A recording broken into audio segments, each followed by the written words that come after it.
Okay, I'm still customizing this 3D printed knitting machine that I downloaded from Thingiverse. I wanted to be able to knit a smaller tube, so I wanted a 54 slot cylinder. I tried customizing the 60 slot in Customizer and it wouldn't open up.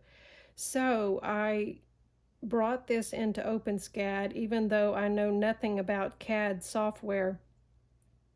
I just started changing one number at a time until I would see what it was changing. And I was able to change just two or three numbers and get a 54 slot cylinder. So I'm excited about that. I didn't change the height of it to accommodate my longer Singer needles. I only wanted to change one thing at a time because it's very confusing.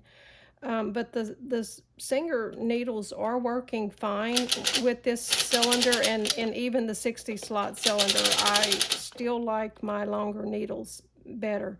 I think they probably stick up too tall, but until I know the ideal spot for them to be, I don't know what portion of this cylinder needs to be changed for those needles. So as long as they're working, I'm just going to leave it alone. So the other thing I need to do is design a cast-on basket that'll work with the 54 needles.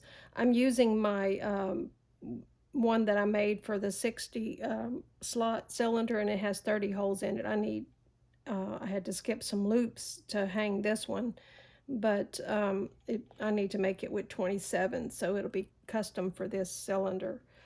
But I think this is going to work. I'll put the files up, even though it is a work in progress, and you can print it up for yourself if you're willing to take the risk.